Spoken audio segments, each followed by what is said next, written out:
A bill was submitted yesterday to codify the Bruin and Heller decisions and also to give the citizens of the country the right to sue the federal government or any agency that infringes upon their Second Amendments.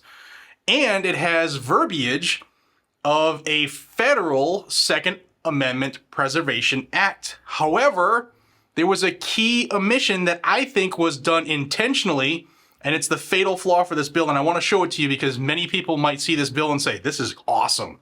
I'm here to tell you that it's not awesome. I think it was done intentionally because it was done by the same people who sold us out in the Bipartisan Safer Communities Act. I'm going to tell you all about it, but before I jump into that, I want to thank the sponsor of today's video, and that's LAS Concealment. LAS Concealment makes phenomenal Kydex holsters here in America. They have holsters that fit all sized items, large and small. They have some without mag carriers, they have some with mag carriers, and they have independent mag carriers. So however you set up your EDC, you're good to go. They have a ton of textures and patterns as well. For more information, head over to lasconcealment.com. Link will be down below. And thanks to LAS Concealment for being a friend of the channel. Guys and gals, yesterday was the oddest presser I've ever watched.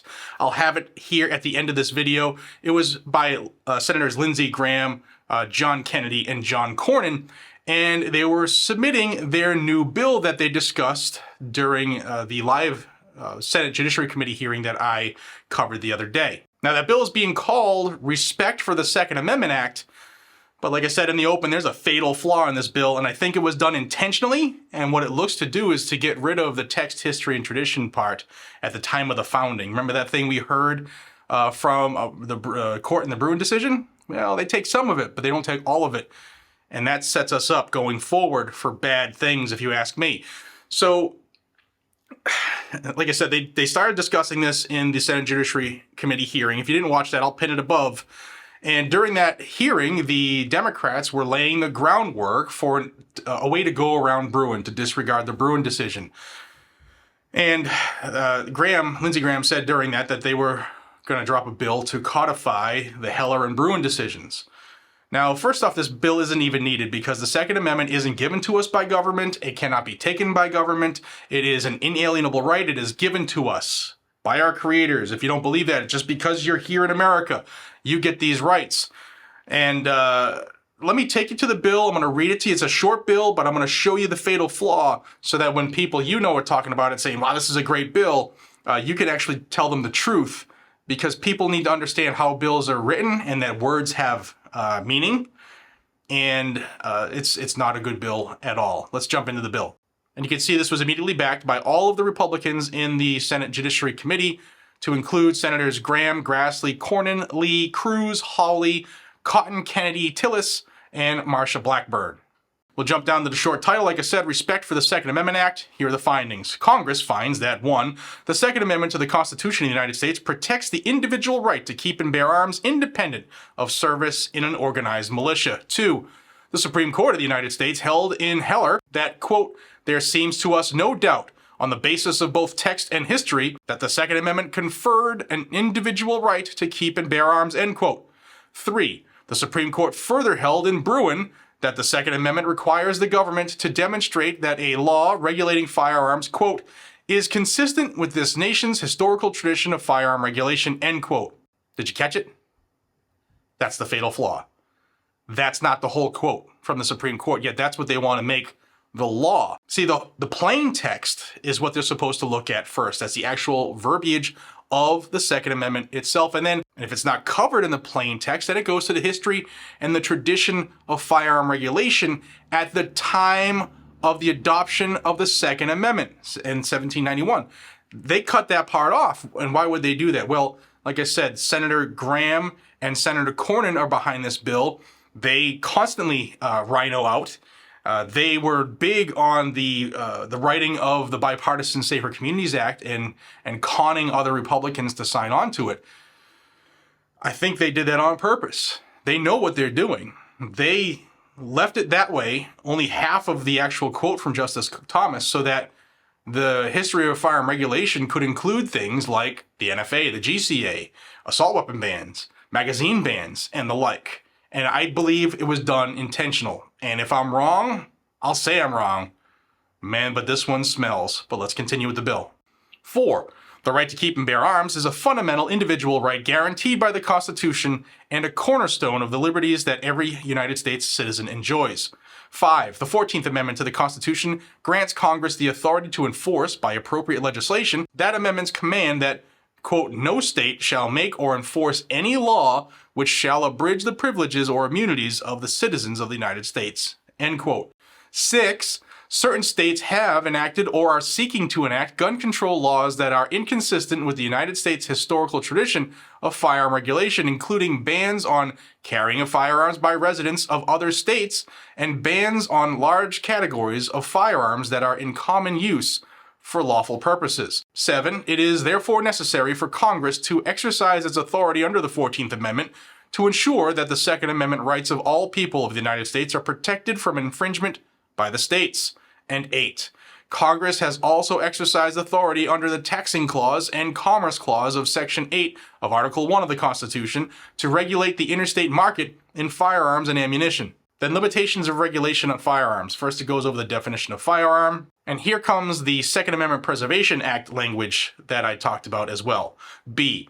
No enforcement or implementation of laws in violation of Second Amendment rights. No person acting under color of any statute, ordinance, regulation, custom, or usage of the federal government of any state or territory, of any locality, or of the District of Columbia may enforce or implement any federal, state, or local law, rule, ordinance, or regulation that prohibits limits, places requirements or conditions upon, or otherwise regulates the right of an individual to lawfully manufacture for personal use, acquire, possess, own, carry, transport, ship, or use a privately owned firearm or privately owned ammunition unless the law, rule, ordinance, or regulation is consistent with the United States historical tradition of firearm regulation. C is the enforcement, public right of action. The Attorney General may bring a civil action for declaratory or injunctive relief in an appropriate district court of the United States against any person who violates subsection B Bravo. 2. Private right of action. In general, any person who is harmed by a violation of subsection B or any membership organization that represents such a person may bring a civil action for declaratory or injunctive relief in an appropriate district court of the United States against the person who committed the violation. Costs and fees. The court shall award costs and reasonable attorney's fees to any plaintiff who prevails in any action brought under subparagraph A, including if the action is resolved by a negotiated settlement or mooted by repeal or amendment of the offending law, rule, regulation, prohibition, policy, or practice. Nothing in this section shall be construed to preempt any provision of state law that provides greater protections to the individual right to keep and bear arms than those provided under this section, or limit any other remedy available under the laws of the state or the United States for infringement of the right to lawfully manufacture, for personal use, acquire, possess, own, carry, transport, ship, or use a privately owned firearm or privately owned ammunition. And this would also repeal 18 U.S.C. 44, Section 927. Now, like I said, reading the bill sounds great. Like, wow, I can't believe they're actually doing this. However, it's just the history of firearm regulation, and everything that happened yesterday and further back is history. So that would include all of the gun control in this country, including the NFA, the GCA, the Hughes Amendments, and all that crazy stuff that we think shouldn't be there, right? We know shouldn't be there. So this bill is an albatross. I think it's a hook, line, and sinker attempt to say, look what we did, guys. I know you're still pissed at us from what we did about the Bipartisan Safer Communities Act, but please love us. I will have the bill linked for you down below so that you can show people this is not a good bill. Like I said, this is an albatross. It's looking to fool people, and this is actually going to set up things like going around Bruin, which the bill sounds like it's looking to codify, but only part of it, I guess. I also mentioned the presser they did yesterday, the little press conference. It was weird to watch. It was disorganized. It was unplanned. It was unrehearsed. And it was weird because Lindsey Graham kept licking the inside of his lips like a weird animal. Kennedy had his arms crossed the whole time, which if you know body language says a lot. And John Cornyn was late for his own press conference. But I will put that here at the end of this video so you can watch it and know what happened there, because people are definitely going to be talking about it today. But I want to thank each and every single one of you. If you think the Second Amendment is more important than this albatross bill or these clowns' attempt at a thinly veiled disguise, then subscribe to Guns and Gadgets down below. Like the video, share it so more people see it. And until we see each other again, be safe, stay vigilant, and carry a gun to keep you, your friends, your family, your community safe. Here comes that press release. I'll see you on the next one. The history of the United States and the Second Amendment. And why do we have the Second Amendment? So you can defend yourself. When we, as a nation, were formed, we tried to change things. When you live under a king, you can't speak your mind. You'll wind up in jail if you offend the king. You can't assemble. You can't worship the way you would like. You worship the way the king likes. When you live in a autocratic environment, you don't own guns, the government does. You can't defend yourself. The First Amendment was trying to make America different, allowing individuals to speak their mind, to worship on their terms, that the government will not establish a religion, and also the right to bear arms. The Biden administration's executive order expanding background checks evades the American legal system to get a political outcome. Liberals will do anything and everything, the law be damned, to get their way. They tried to destroy Judge Kavanaugh personally to keep the seat open. It didn't work. This executive order by the Biden administration is going around Congress. It is an affront to the fundamental process we've created when it comes to constitutional rights. The hearing yesterday was setting the stage for Democrats to come after the Bruen decision.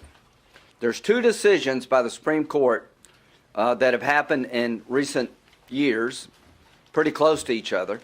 The Heller decision said the Second Amendment is an individual right, John, that you have and I have and everybody in the country has to own a weapon responsibly.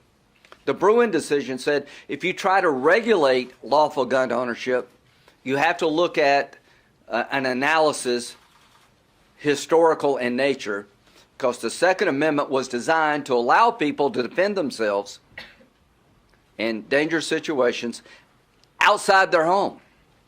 There's nothing in the Second Amendment about you can own a gun in your home and nowhere else.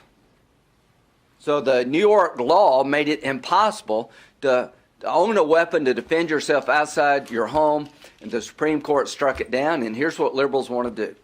They want to change that law. And if they get control of the Supreme Court, these cases will change.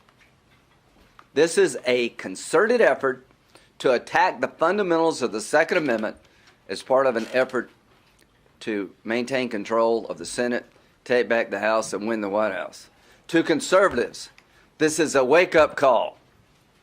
We need you. Understand what's going on here.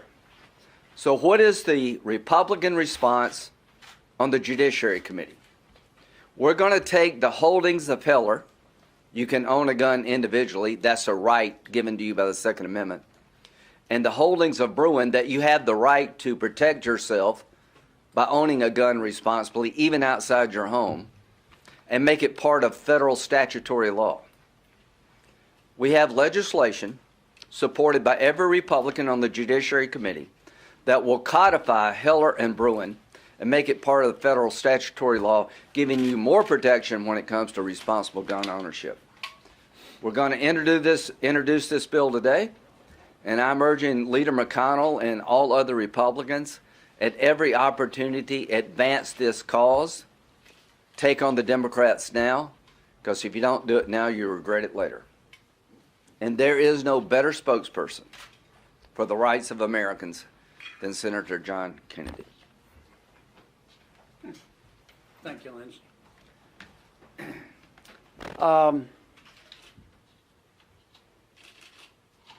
You know, our founders really were geniuses.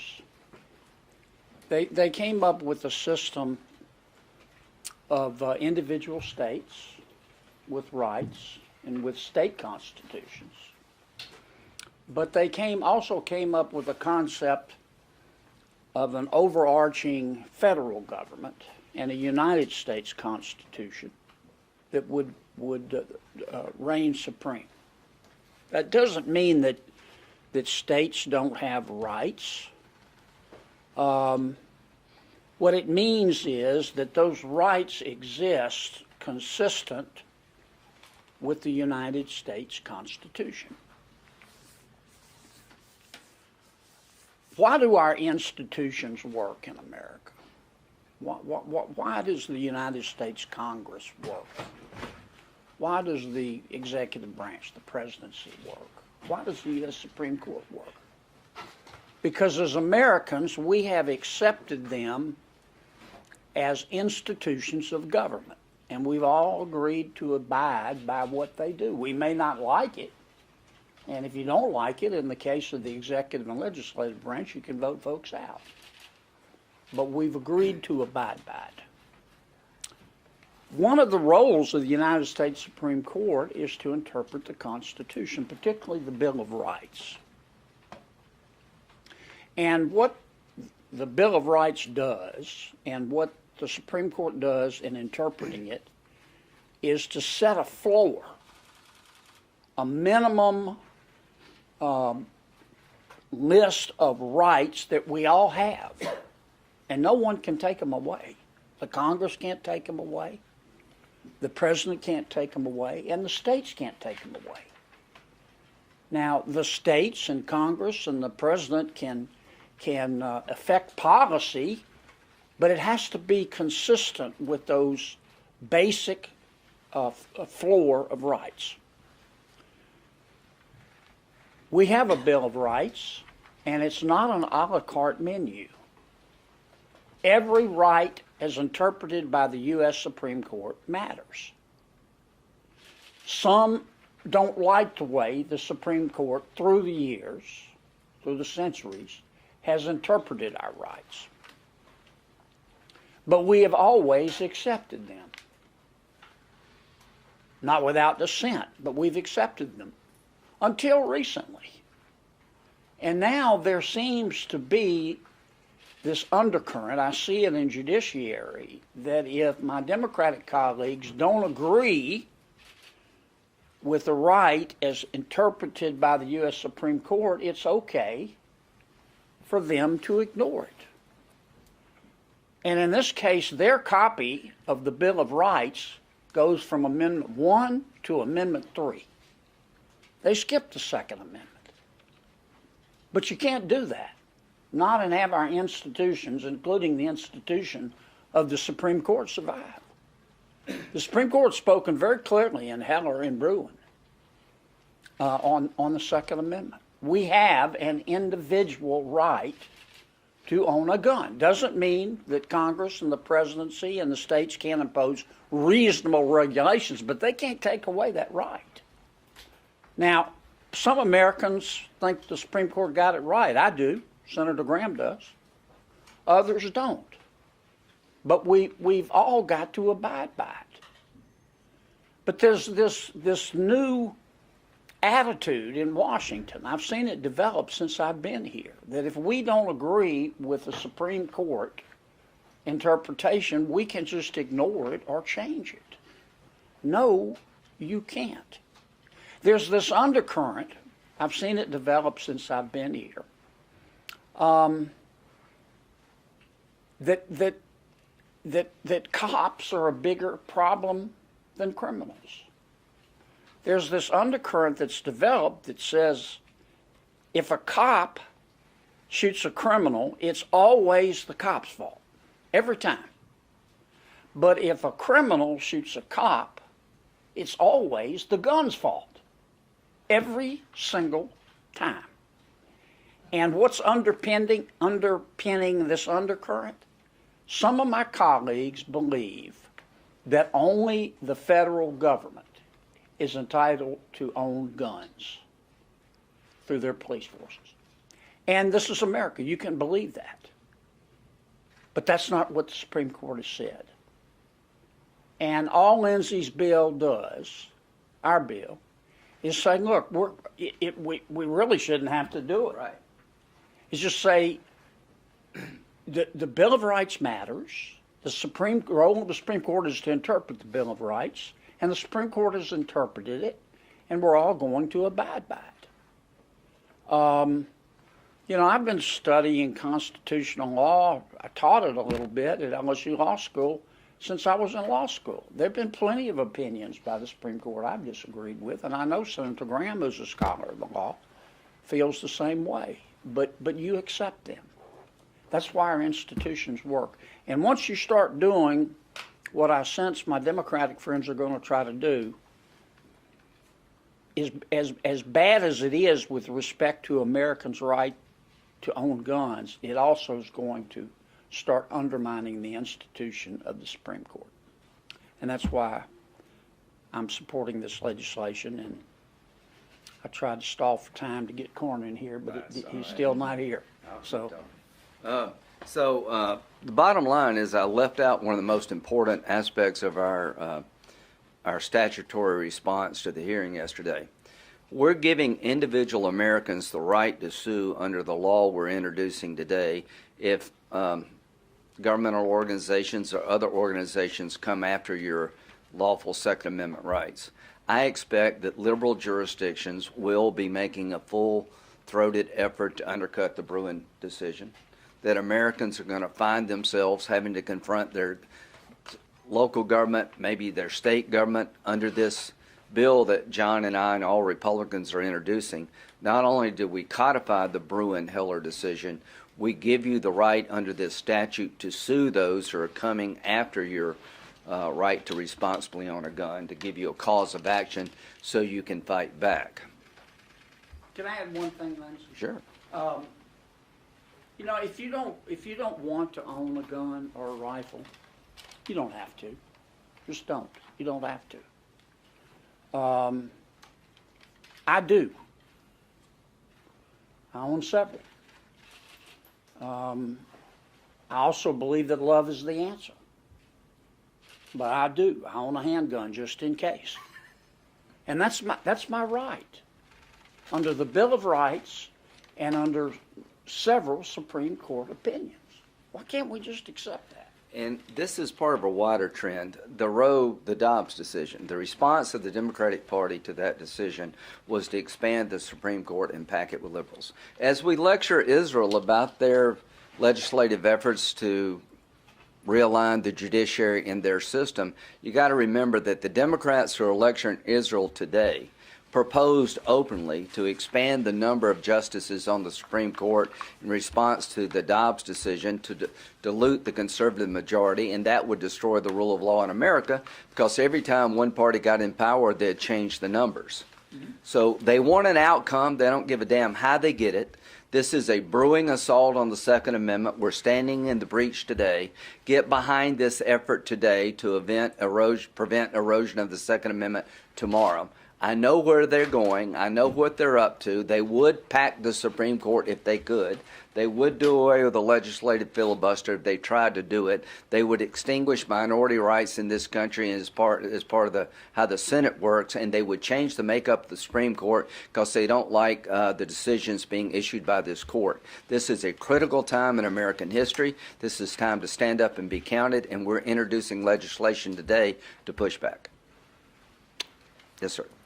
Senator Kennedy, you said Congress doesn't have the power you said the Supreme Court, what they say goes, and it's final. So why the legislative fix? I think it's belt and suspenders. If you can ignore a Supreme Court opinion, as some of my Democratic friends have tried to do, there's going to be litigation. Takes it a while to get to the U.S. Supreme Court. The ignorance is struck down. But this bill, if we can pass it, will take effect immediately, and I think it will send a message that I tried to articulate earlier, that this issue is bigger, as important as it is with respect to guns, it's bigger than guns. It's about respecting the institution of the United States Supreme Court. That's how I look at it. And can I just add something? Yeah. I don't think anybody asked the Democrats about why they were trying to codify the Bergerfelder decision, which allowed same-sex marriage. It's a good analogy. They took the Supreme Court holding in a Bergerfelder and made it a federal law. I think they did it in a way to jeopardize religious freedom. That's why I was opposed to it. But what's different here? You asked a really good question.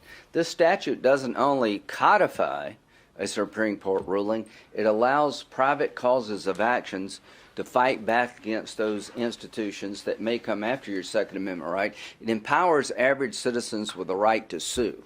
That's what's so important about this. We give you the ability to fight back as an individual. I'll tell you, there's another difference too, as Lindsay pointed out with respect to Obergefell. When Congress passed the statute with respect to Doma. gay marriage, it affirmed a Supreme Court opinion. And I'll tell you what Congress could not have done. It could not have undermined that opinion. Obergefell really wasn't about gay marriage. It said that as an American, you have the right, within certain reasonable restrictions, to marry whoever you want. You do. You don't have to justify it to the state. If Obergefell, or rather, in light of Obergefell, if that legislation that passed Congress had been to overrule Obergefell, it would have been knocked in the next week by the Supreme Court. Yeah. Struck it down. Yeah. Is there any Democratic buy-in on this legislation? I think there will be over time, because I know there's some Democrats, like Joe Manchin. There's some Democrats who have been supportive of the Second Amendment. Mm-hmm. There are a bunch of Democrats who voted against banning assault weapons. Again, I own an AR-15 responsibly. It's the person who has the gun that we should focus on. You know, the Democratic response here is to pass gun regulations on law-abiding citizens rather than stop letting people out of jail who kill you. This revolving door situation needs to stop. So the bottom line, I think we need to have a vote on this bill. It codifies Bruin and Heller. It gives you a right to sue as an individual if some entity comes after those rights. It's very important to empower the American citizenry in this area. If we had a debate on the floor of the Senate, I guarantee you it'd be bipartisan support. So I'm going to push this. Everybody on Judiciary is going to push this. This effort by the Democratic Party to change the nature of the Supreme Court because they don't like a decision by packing is a bad idea. This effort by liberal Democrats to abolish the filibuster is a bad idea. And this hearing yesterday is setting up a frontal assault on the Second Amendment. That's where they're headed. The executive order by Biden is part of it. I'll turn it over to John Cornyn. Get him, corner. Well, I understand that Democrats don't like the Second Amendment, but it's part of a Bill of Rights, which is in turn part of our Constitution, alongside of the freedom of conscience, freedom to worship according to the dictates of your conscience, freedom of association, freedom of speech. This is a cherished constitutional right. And unfortunately, it's a necessary right, given the more dangerous country we're living in, thanks to some of the Democrats' woke policies, undermining police, jeopardizing the rights of law-abiding citizens to keep and bear arms, and frankly, attacking the wrong topic. We've found a way to work together when it comes to things like making sure that people with criminal records, people who have been adjudicated mentally ill, are not able to buy or maintain firearms through the background check system, the National Instant Criminal Background Check System. We've made great strides and I think saved lives by things like the Fix NICS bill that we passed a couple of years ago, which uploaded millions more records into the background check system. This seems to be one area where there is broad bipartisan consensus, as you might suspect there should be, when it comes to keeping guns out of the hands of people who are criminals and people who are mentally ill. But the Democrats seem to be focused on law-abiding gun owners who are not a threat to public safety. There is no law-abiding gun owner that is a threat to public safety. Yet the Democrats want to make it about the gun and not about the person who possesses or has custody of that firearm. Law-abiding citizens know how to operate those safely. They're more and more necessary for self-defense and protection of property, given the the difficulty in recruiting and maintaining adequate police forces to make it response times reasonable so that people can depend on the police. But sometimes you can't, and law-abiding citizens need to have this option available to them. And all of these traps that are been set up in terms of state-by-state determination about whose gun license will be recognized with reciprocity in another state. We have driver's licenses that are issued from our states that are recognized all over the country. And a concealed handgun license should be treated in exactly the same sort of way. I'm glad that Senator Graham is leading this effort, and I'm proud to join he and Senator Kennedy here today, as well as our other colleagues. One last question. Yes, ma'am. For Senator Cornyn, obviously you helped lead on the bill regarding background checks and mental health after the Uvalde shooting last year. How do you message to your constituents? I know when you went back to Texas, you faced some pushback from Texas residents about, not protecting the Second Amendment. So how do you message this here? You're saying that this is about protecting the Second Amendment, but also keeping firearms out of the hands of people who shouldn't have firearms. How do you get that message across properly? Because the debate seems to be you're either for guns or against them. Well, that's any suggestion that I don't support the Second Amendment is just false. It's a lie. There are people in this city who seek membership and raise money based on this issue because they know how emotional an issue it is. But nothing I've ever done as a member of the United States Senate has eroded the rights of law-abiding citizens. It's been focused strictly on keeping guns out of the hands of people who are criminals and who suffer from mental illness. I would think that would be a common sense way to reconcile the competing interests here. But I'm never going to vote for anything that will undermine the Second Amendment. And I'd just like to add, I voted for the package too because it made sense to me, okay? If you ask the average American out there, do you believe in responsible gun ownership? They would say yes.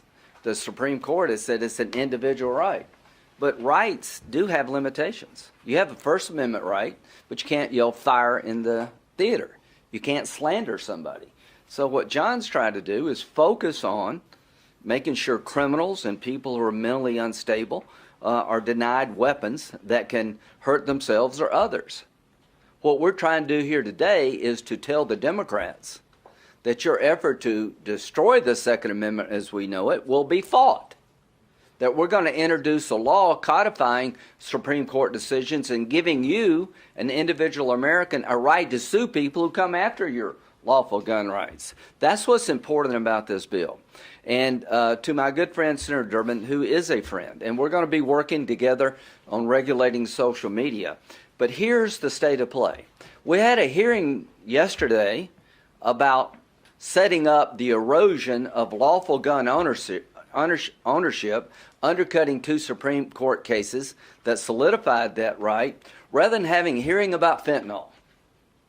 More people have died from fentanyl poisoning last year than the entire Vietnam War, 70,000 just from fentanyl. More people died from fentanyl poisoning than gun violence and car wrecks combined. But we had a hearing yesterday about lawful gun ownership and how to erode it. I'm urging Senator Durbin and the Democratic Party to work with all of us to go after the drug cartels in Mexico that are poisoning America, make them foreign terrorist organizations because they are terrorizing America. It's time to terrorize them rather than sit back and be terrorized. I'm urging the Democratic Party to change your policies when it comes to fentanyl poisoning, to secure a broken border. And the head of the Border Patrol yesterday, when asked under oath, said, we do not have operational control of our border. So I find it odd that the hearing yesterday was about undermining lawful gun ownership rather than dealing with terrorist activity to the south of us that's killing more Americans than the Vietnam War did over a decade plus in 1 year with no end in sight. Can I have 15 seconds? Because that was a really good question. As I knocked over the... He's got a really good answer. Yeah. Here's how I look at it. You have a right to drive a car in America. It's not a constitutional right, but you do have a right. Some people abuse that right. They get drunk and they get behind the wheel of an automobile, and it's a problem. We don't solve that problem by revoking everybody's driver's license and saying nobody can drive anymore. We concentrate on the problem, the drunk driver. And what some of my Democratic colleagues are trying to do, they're trying to get rid of all automobiles and drivers in America to deal with the drunk driver. And it's backwards. And they can't do it because you have a constitutional right under the Second Amendment to own a handgun or a shotgun or a rifle to defend yourself or to hunt or for whatever reason. You don't even have to explain it to government. So, as Senator Cornyn did, let's try to concentrate on the drunk drivers, if you will.